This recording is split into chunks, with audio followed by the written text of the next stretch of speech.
आने वाली सर्दियों से बचने के लिए चींटियां तरह तरह के औजारों से खाना जमा करती हैं। जब उनके सामने मक्के के दाने आते हैं जिन्हें वे उठा नहीं सकती, तो वे उन्हें अलग अलग दानों में तोड़कर ठेला गाड़ियों में भरकर अपने बिल तक ले जाती हैं। लेकिन उनकी इस भाग दौड़ के उलट टिड्डा बहुत ही बेफिक्र जिंदगी जी रहा होता है। उसने कभी भी खाना जमा करने के बारे में नहीं सोचा। इस भरपूर पतझड़ में जब उसे भूख लगती है तो वह पत्ते खा लेता है, और जब प्यास लगती है तो फूलों का रस पी लेता है। वह मेहनत से खाना ढोती छोटी चींटी का मजाक भी उड़ाता है और कहता है कि खाना तो हर जगह है, इतनी मेहनत करने की क्या जरूरत है, जिंदगी का मजा लेना चाहिए। ये कहते हुए वह वायलिन उठाता है और नाचने लगता है। उसकी धुन और नाच देखकर छोटी चींटी भी खुद को रोक नहीं पाती और नाचने लगती है। तभी गश्त पर निकली रानी चींटी ये सब देख लेती है। चींटी को अभी खतरे का एहसास नहीं होता, लेकिन जैसे ही वह राजदंड को छूती है वह डर जाती है, तुरंत झुककर माफी मांगती है, अपना ठेला उठाती है और भाग जाती है। यह देखकर टिड्डा रानी का स्वागत करता है। रानी उसे समझाती है कि अगर उसने अभी से खाना जमा नहीं किया तो सर्दियों में वह जिंदा नहीं रह पाएगा। लेकिन टिड्डा इस बात को बिल्कुल गंभीरता से नहीं लेता और उल्टा रानी को भी जिंदगी का मजा लेने की सलाह देता है। रानी चुपचाप वहां से चली जाती है और टिड्डा अपनी लापरवाह जिंदगी जीता रहता है। धीरे धीरे पतझड़ के पत्ते पीले पड़ जाते हैं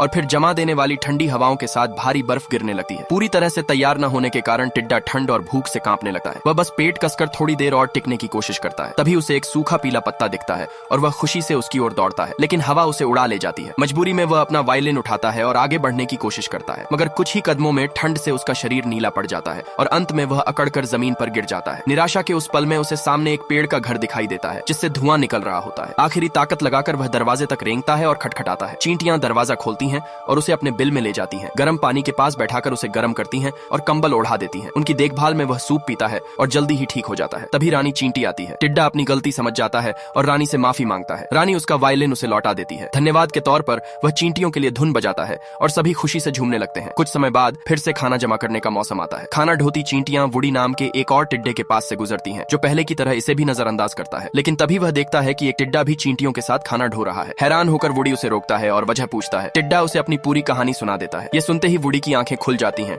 और वह भी तुरंत खाना जमा करने की तैयारी में लग जाता है। सब्सक्राइब कर लो, अगला पार्ट जल्द ही आएगा।